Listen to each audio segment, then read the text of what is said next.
First of all, thank you for the possibility to speak here, to present my project pitch to do it. And in comparison to the other pitches that we just heard, I'm going a few steps back because you were talking about easier accessibility and interconnectivity of data, of digitized data. And do it is an abbreviation, and it means digitization of analog records in time. And that pretty much sums up the aim of the project. We got a lot of analog records, and we need these in a digitized way. When I say analog records, I'm talking about of 10,000s and 100,000s of years of hydrological data in Germany.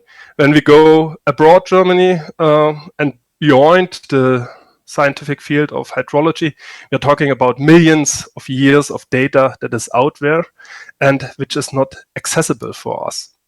So why is that the case? I brought here a very simple example. This is a water level gauge. As you can see here, you have on the left side a paper. That paper rotates with a certain speed. You have a pencil that goes up and down with the water level, and it produces a graph. And the graph is shown here on the right side on the paper. Every 7 days, one man came out, exchanged the paper, brought that one back to the institute or the federal agency or whatever, and there are tons of these paper in the basement of the institutes.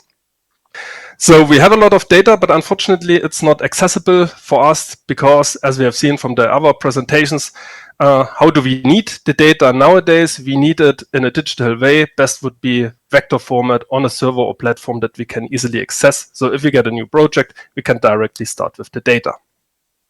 So first ideas that come up when you have these analog data are, okay, let's use kind of OCRs or AIs to digitize the data. But unfortunately, these the papers and measurements are often not from the same format. You have handwritten comments on it. There are a lot of manual corrections. The graph sometimes is barely readable. You have blurs on the papers. Sometimes papers were used multiple times, different writing directions. And all of that reasons, there are a lot of more, makes it impossible to use OCRs or AIs. So we have to come up with a solution how to digitize the data in time. And time is especially important because the papers are getting worse and worse every year. Our suggestion here, and this is the idea for the project, is to involve citizen science via a smartphone app.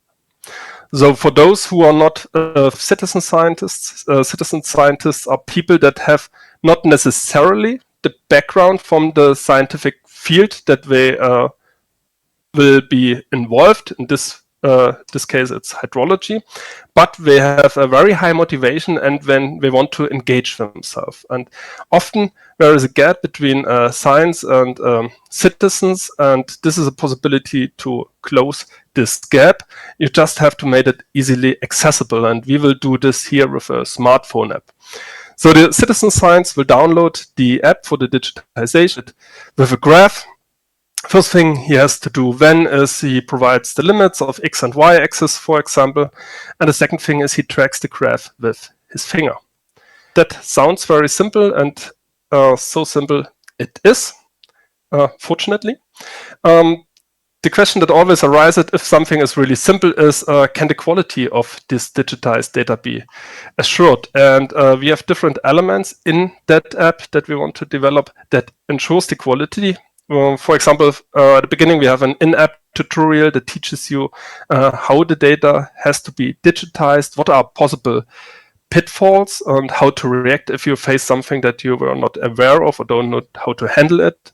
You can choose regional favorites of analog data. For example, if you want to create a better database for the flood risk management of your home region, we can also be sure that someone does not want to mess this up. There will be a submission proof. Papers will be handed out twice, so we get at least a double digitization of the data. We will implement gamification elements that will ensure on the one hand that we have an additional training of the citizen science to digitize the data. On the second hand, it will ensure the long-term motivation of the citizen science. there will be also flagged submissions, that maybe have some suspicious values or that can be of a certain interest for the institution or the federal agency. So this is work in progress. We will start at the beginning of next year. And if you want to stay tuned on the project, you can always contact me or follow me on one of those 3 platforms. And that's it from my side. Thanks you for your attention.